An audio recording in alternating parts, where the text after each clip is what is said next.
जय माता लक्ष्मी। आपका हार्दिक स्वागत है जीवन अमृत चैनल पर। यहाँ हम आपको लेकर चलते हैं आस्था, भक्ति और संस्कृति की उस पावन धारा में जहाँ हर कथा, हर पर्व और हर व्रत हमारे जीवन को नई दिशा और अमृतमय प्रेरणा देता है। आइए मिलकर डूबे धर्म, अध्यात्म और भक्ति के सागर में केवल जीवन अमृत चैनल के साथ। आज शुक्रवार का दिन है।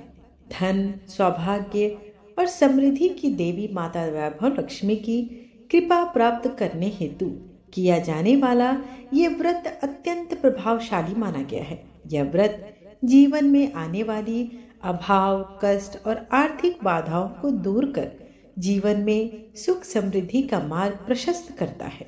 वैभव लक्ष्मी व्रत में माता की पूजा सच्चे मन, सत्य निष्ठा और किसी का दिल न दुखाने के संकल्प के साथ की जाती है। कथा श्रवण, दीपदान और प्रसाद वितरण का इसमें एक विशेष महत्व होता है। तो आइए माता की कृपा से घर में आए वैभव, सौभाग्य और आनंद का उजाला। इसी मंगल कामना के साथ आज की वीडियो का आरंभ करती हूँ। आप सभी से अनुरोध है कि कथा का श्रवण संपूर्ण करें ताकि इससे आपको भी माता लक्ष्मी की कृपा अवश्य प्राप्त हो और हो सके तो दिल से कमेंट बॉक्स में जय माता लक्ष्मी अवश्य लिखें। एक सेठ रामजी लाल के 3 पुत्र थे। विवाह तीनों के हो चुके थे। सबसे बड़ा चिमन लाल पिता के साथ कारोबार देखता था। उसकी बहू सुशीला सचमुच ही नाम के अनुरूप सुशील और धार्मिक विचारों की थी। दूसरा लड़का जयंती लाल पिता के कारोबार में तो कम दिलचस्पी लेता था, किंतु उसके सपने बहुत ऊंचे थे। वह हर समय उच्च रहन सहन की बातें करता रहता और पिता से इस पुराने मकान को बेचकर शहर से बाहर कोठी बनवाने की बातें करता था। पिता उसे समझाता कि पूंजी को इस तरह से व्यय करने से व्यापार में अंतर आ जाएगा, अभी कुछ और पूंजी जमा होने दो। वहीं तीसरा पुत्र देवीलाल किसी प्रकार बीए करके नौकरी खोजने में व्यस्त रहता था।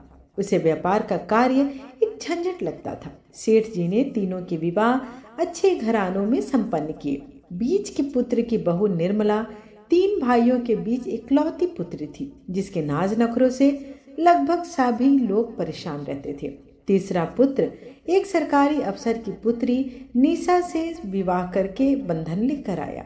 उसकी पत्नी की इच्छा स्वतंत्र रहकर जीवन बिताने की थी। इसी से उसका पति देवीलाल सर्विस में ज्यादा दिलचस्पी रखता था। इसके लिए उसे अपने अफसर ससुर का समर्थन भी मिला था। सुशीला के अलावा दोनों बहुएं अपनी सास रमा देवी को सम्मान न देकर सदैव कलेश पैदा करने के लिए ही जैसे परिवार में आई थी। शारीरिक और मानसिक कलेश रमा देवी की एक दिन जान ले बैठा। सेठ जी छटपटाते रह गए। उनका भी जीवन दिनों दिन जर्जर होता गया। एक दिन सेठ रामजी लाल ने तीनों पुत्रों को बुलाकर उनकी रजामंदी से समस्त व्यापार आदि का हिसाब लगाकर तीनों में वितरित कर दिया। व्यापार कार्य में तो जयंती और देवीलाल को रुचि नहीं थी, अतः उनको उनके हिसाब का नगद रुपया दे दिया गया। चिमन लाल व्यापार कार्य में पहले से ही कुशल था। उसने उसे संभाल लिया। सेठ जी की सेवा का सुशीला ने उत्तरदायित्व संभाला, क्योंकि अन्य बहुएं इस झंझट में पड़ना ही नहीं चाहती थी। सेठ जी की मृत्यु के पश्चात चिमन कुछ समय तो व्यापार कार्य भली प्रकार करता रहा, किंतु अधिक लाभ कमाने के लिए गलत संगति में पड़ गया। वह दुष्प्रवृत्ति के लोगों के साथ में लगने से उसने धीरे धीरे अपना सारा व्यापार बिगाड़ लिया। यहाँ तक कि जुआ और सट्टे में 1-2 बार सफल होने पर फिर वह उसमें ऐसा लगा कि लाखों का कर्ज अपने सिर पर ले लिया। सुशीला और बच्चे ऐसी दशा में परेशान रहने लगे।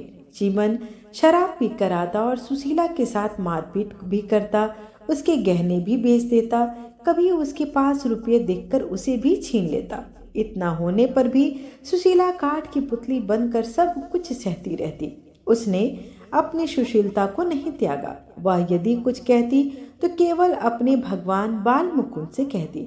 हाँ, वह उनकी सेवा पूजा करने में कुछ आंसू जरूर बहाती, वैसे और किसी से कुछ भी नहीं कहती। पड़ोस के एक शिव मंदिर में नित्य पूजा कीर्तन को आने वाली स्त्रियों में कुछ समय बिताकर वह अपना दुखड़ा भूल जाती थी। इसी प्रकार उसके दिन व्यतीत हो रहे थे। पड़ोस की कुछ स्त्रियों को जब उसकी दशा मालूम हुई तो उन्होंने उसे देवरों से सहायता लेने को कहा।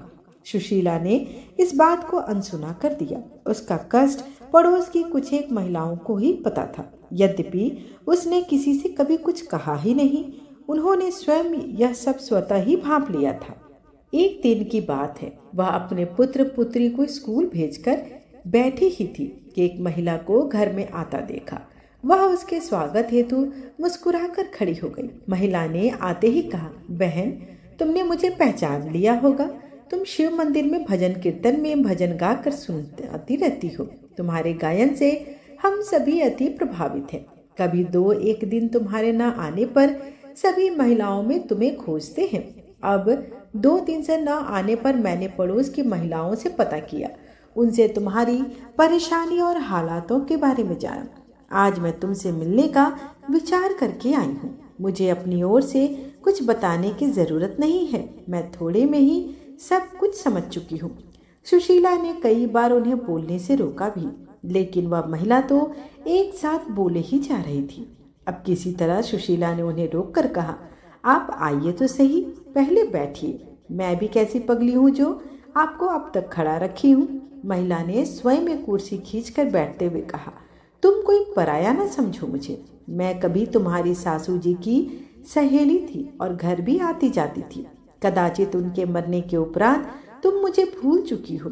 सुशीला बोली, आप ठीक कहती हैं। वैसे मुझे ध्यान तो आ रहा है, आप माता जी को अचार डालने और पापड़ बनाने में सहायता करती थी। जहाँ तक मेरे भजन गाने की बात है तो मुझसे तो कई और बहन जी अच्छा गाती हैं। फिर भी मैं आपकी कृतज्ञ हूँ। 3 दिनों से मैं जुकाम के कारण नहीं आ सकी थी। बुढ़िया ने कहा, कोई बात नहीं बेटी, जब ठीक समझो आ जाना। हाँ, मैं तुम्हारे लिए पुस्तक पढ़ने को देने आई थी। तुम पढ़कर इस पुस्तक को देखना कि यह व्रत तुम कर सकती हो या नहीं। मैं और अधिक नहीं कहूँगी। तुम अपना हित अहित सब समझती हो। शायद मुझसे तुम अधिक पढ़ी लिखी भी होगी। माँ जी, यह आपकी मुझ पर बड़ी कृपा है जो आपने मुझे इसके योग्य समझा। मैं इस पुस्तक को पूरे मन से पढ़ूंगी और व्रत भी अवश्य ही करूंगी। यह सुनकर महिला उठते हुए बोली, अच्छा सुशीला, मैं फिर कभी आऊंगी। हाँ, आज तबीयत ठीक हो तो मंदिर जरूर आना। सुशीला बोली, आप रुकिए, मैं आपके लिए चाय पानी तो कुछ लीजिए। ऐसे कैसे चली जाएंगी? नहीं, मैं फिर कभी आऊंगी। केवल चाय ही नहीं, इस बार तो मैं कुछ नाश्ता भी करूंगी। यह कहकर महिला उठकर चलने को तैयार हो गई। सुशीला ने झुककर महिला के पांव को स्पर्श किए। उनके चले जाने के पश्चात वह उत्सुक हो पुस्तक के पन्ने पलटने लगी। पुस्तक का नाम पढ़ा, वैभव लक्ष्मी माँ व्रत कथा, और फिर बाकी पृष्ठों को पढ़ने लगी। व्रत के नियम और विधि आदि वह पूर्ण लगन के साथ पढ़ती रही। फिर कह उठी, माँ जी, आपका कोटि कोटि धन्यवाद। उसने पुस्तक को कई बार मस्तक से स्पर्श किया और कहा, मैं यह व्रत जरूर करूंगी, अवश्य ही करूंगी। और कल ही तो शुक्रवार है, यह भी अति शुभ समय है मेरे लिए। आचार्य जी इतना कहकर बोले। भाई बहनों, पुस्तक को पूरी लगन के साथ पढ़कर सुशीला ने विधि के अनुसार व्रत किया। 7-8 शुक्रवार व्रत करने पर ही उसे पति चिमन लाल के स्वभाव और कार्यों में पर्याप्त अंतर दिखने लगे। उसने व्रत को और भी अधिक श्रद्धा भाव से करना शुरू कर दिया। एक दिन उसका पति सुशीला के पास आया और अपराध बोध से कहने लगा, मैं अपनी भूल को स्वीकार करता हूँ। और उसकी आंखों में आंसू थे। अगले दिन पुनः शुक्रवार था। चिमन ने सुशीला के साथ व्रत किया, पूजा कर प्रेम से प्रसाद भी लिया। एक दिन फिर वही महिला आई तो सुशीला ने दौड़कर उनके चरण पकड़ लिए और बोली, माँ जी, आपकी पुस्तक ने मेरा सारा भविष्य ही सुधार दिया। मैंने उसके अनुसार व्रत करना प्रारंभ कर दिया और करती रहूंगी। समय पर उद्यापन आदि पुस्तक के अनुसार करूंगी। आप ही मेरे लिए साक्षात महालक्ष्मी का रूप है जो मुझे स्वयं आकर इस पुस्तक को प्रदान कर गई। ऐसा कहकर वह उन महिला का हाथ पकड़कर उस स्थान पर ले गई जहां उसने व्रत पूजा के लिए बेदी बना रखी थी। महिला ने झुककर वहां हाथ जोड़े और कहा, धन्य हो माँ। वैभव लक्ष्मी, जैसी कृपा आपने सुशीला पर अब तक की है, वैसी ही आगे भी करके इस वैभव का संपन्न करना, इसकी मनोकामना पूर्ण करती रहना। इसके पश्चात महिला बोली, सुशीला, तुमको मुझे चाय पिलानी है और यह बात भी याद होगी, चाय के साथ कुछ मिष्ठान भी खाना है। इतना कहते हुए वे हंस पड़ी। चाय पीने के बाद महिला बोली, बेटी, तुम व्रत पूर्ण करना, उद्यापन करने पर मुझे भूल न जाना। वैभव लक्ष्मी माँ तुम्हारे घर में धन्य धान्य से परिपूर्ण करेंगी। पहले से तुम्हारे जीवन में अधिक सुख प्राप्त होगा।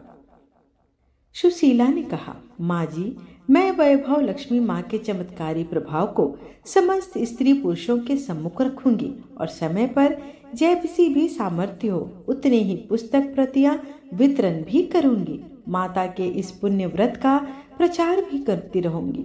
ऐसी सद्बुद्धि भी मेरी माता रानी मुझे अवश्य प्रदान करे। माता की कृपा हुई। धीरे धीरे चिमन लाल ने अपनी बुद्धि और लगन से व्यापार को भी सुधार लिया। अच्छी आमदनी से परिवार अब सुखी रहने लगा।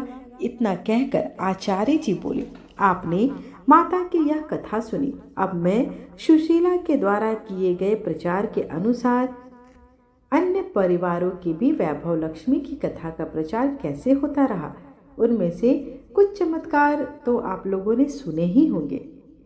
इस प्रकार वैभव लक्ष्मी माता की इस कथा का काफी विस्तार होने लगा।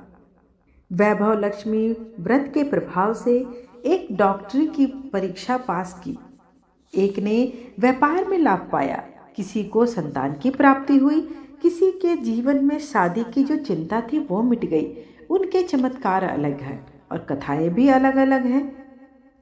इस प्रकार वैभव लक्ष्मी व्रत कथा का यहीं पर समापन हुआ। आइए माता की आरती करते हैं और आज की वीडियो का समापन करते हैं। आप सभी को अगर वीडियो और कथा पसंद आ रही हो तो चैनल को लाइक, शेयर एंड सब्सक्राइब अवश्य करें। ये बिल्कुल निःशुल्क है। इसे करने से एकमात्र हमें प्रोत्साहन मिलती है ताकि हम आपके लिए नई चीज़ें और ज़्यादा से ज़्यादा मेहनत करके आपके लिए रोज नई कथा लेकर आ सके। ये अब माता लक्ष्मी की आरती करते हैं। जय लक्ष्मी माता मैया, जय लक्ष्मी माता, तुमको निस दिन सेवत हरि विष्णु विधाता। ओम जय लक्ष्मी माता, उमा रमा ब्रह्माणी, तुम ही जग माता, मैया तुम ही जग माता। सूर्य चंद्रमा ध्यावद नारद ऋषि गाता।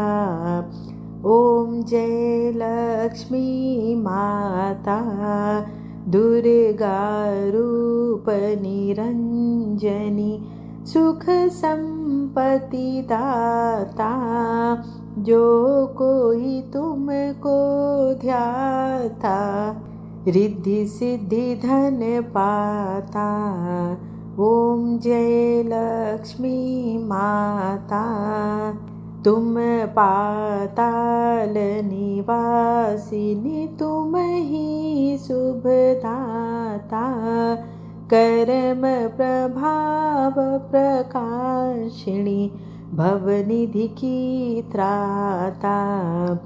ओम जय लक्ष्मी माता, जिस घर तुम रहती हो सब सद्गुण आता, सब संभव हो जाता, मन नहीं घबराता। ओम जय लक्ष्मी माता, तुम बिन यज्ञ न होवे, वस्त्र न कोई पाता। खान पान का वैभव सब तुमसे आता। ओम जय लक्ष्मी माता, शुभ गुण मंदिर सुंदर, चिरोदधि की जाता, रतन चतुर्दश तुम बिन कोई नहीं पाता। ओम जय लक्ष्मी माता, महालक्ष्मी जी की आरती जो कोई जन गाता, उर आनंद समाता, पाप उतर जाता। ओम जय लक्ष्मी माता। महालक्ष्मी नमस्तुभ्यं सुरेश्वरी, हरिप्रिये नमस्तुभ्यं दयानिधे, पद्यालये नमस्तुभ्यं च सर्वदे, सर्वभूतहितार्थाय वसुसृष्टां सदा कुरुं। सब बोलो लक्ष्मी माता की जय, लक्ष्मी नारायण की जय।